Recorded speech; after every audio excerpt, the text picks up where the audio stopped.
आप क्या साबित करना चाहते हो कि इस देश का मुसलमान गद्दार है? आप उसकी मस्जिद के पार जो आप ये झंडा फहरा कर दिखाते हो, क्या साबित करना चाहते हो आप? क्या है आपका मकसद? आपको पढ़ा है आपने इस देश का इतिहास? आप एक बात मुझे बताइए, बहादुर शाह जफर ने अपने दोनों बच्चों को इस देश के लिए कुर्बान कर दिया। आप एक बात मुझे बताइए, आपने पढ़ा है मीर उस्मान अली को? पढ़ा है आपने पढ़ा है इस्फाकुल्ला खां और राम प्रसाद बिस्मिल को? आप पढ़कर देखिए ना इन लोगों के बारे में। आपका मकसद क्या है?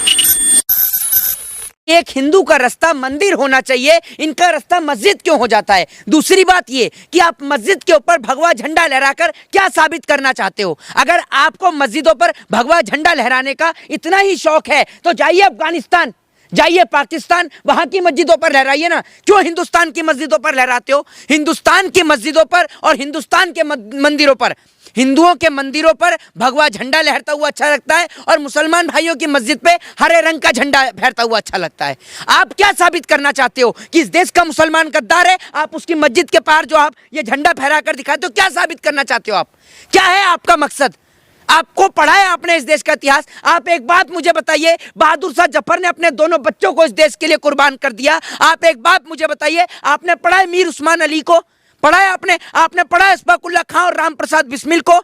आप पढ़कर देखिए ना इन लोगों के बारे में। आपका मकसद क्या है? आप घर से निकलते हैं झंडे लेकर इसलिए कि भैया कि आप मस्जिद के बाहर लहराएंगे? आपने देश में जो प्रेम और एकता और भाईचारे को समाप्त करने का काम किया है, ये गिने चुने लोग हैं। रामनवमी मेरा भी त्योहार है। मैं रामनवमी के पर्व पर किसी मस्जिद पर झंडा फहराने के लिए नहीं जाता। मैं रामनवमी के पर्व पर सिर्फ मंदिर के अंदर पूजा और पाठ और अर्चना करने के लिए जाता हूं। दूसरी बात ये अपने घर में अपने माँ बाप के पैर तो छूते नहीं होंगे, रामनवमी के झंडे लहराने के लिए चले हैं? एक बात आप मुझे बताइए, आज से पहले भी ये रामनवमी का त्योहार कोई पहली बार नहीं बनना। 1947 से लेकर आज तक इस देश में रामनवमी भी बनती आ रही है, दिवाली भी बनती आ रही है, रमजान और ईद भी बनता आ रहा है, एक साथ बनता आ रहा है। लेकिन आज तक इस देश में कभी दंगे नहीं हुए। पहले दंगे एक रैंडमली हो जाया करते थे, लेकिन आज के दौर में दंगे बिल्कुल साजिश के तहत, प्लानिंग के तहत होते हैं, जिनमें एक समय में पत्थर भी आ जाते हैं, बोतलें भी आ जाती हैं कंच की फेंकने को, और सामान भी आ जाता है। अरे आप क्या साबित करना चाहते हैं?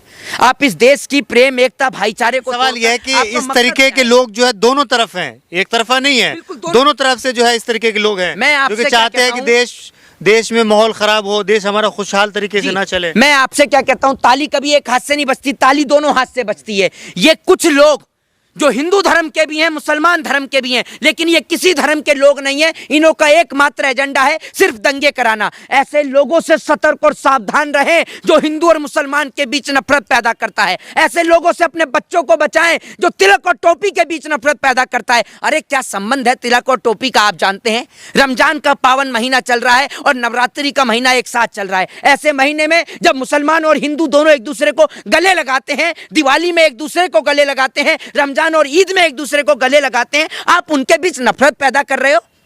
आप किस प्रकार की गंदी राजनीति के लोग हो? नरेंद्र मोदी जी हो चाहे अमित शाह हो, आप अपनी राजनीति, अरे आप सोच कर देखिए।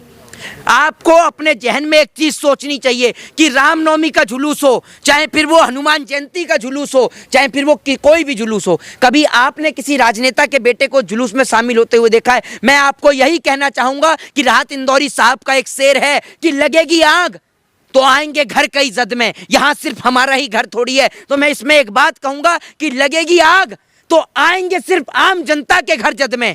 यहां पर नेताओं का घर थोड़ी है। नेताओं के घर तो 5 स्टार बंगले हैं भैया। इन नेताओं के घर के बाहर 5000 पुलिस फोर्स खड़ी रहती है, बहुत सारे ऑफिसर्स खड़े रहते हैं। नेताओं का घर कभी दंगे की चपेट में नहीं आता। अगर दंगे होते हैं तो आम जनता मरती है। आम जनता दंगों में रोटी, कपड़ा और मकान के लिए तरसती है, भूख के लिए तरसती है। सरकार क्या करती है? सरकार तो धारा 144 लागू करके रख देती है। आज बिहार में, बंगाल में सिर्फ माहौल खराब करा जा रहा है अपनी चुनावी रोटी सेकने के लिए। बिहार के मुख्यमंत्री को कभी तमिलनाडु में बदनाम करने की कोशिश करी जाती है, कभी बिहार के मुख्यमंत्री को बिहार में बदनाम करने की कोशिश की जाती है। अगर बिहार में तेजस्वी यादव मुख्यमंत्री के पद से हट जाए, नीतीश कुमार मुख्यमंत्री के पद से हट जाएं और वापस से बीजेपी की सरकार आ जाए तो बिहार में बिल्कुल अच्छा चल रहा है, राम राज्य चल रहा है। लेकिन अगर वो बिहार के अंदर अगर सरकार बीजेपी की नहीं है तो वहां पर सब कुछ गलत चल रहा है। महाराष्ट्र का क्यों नहीं दिखाते?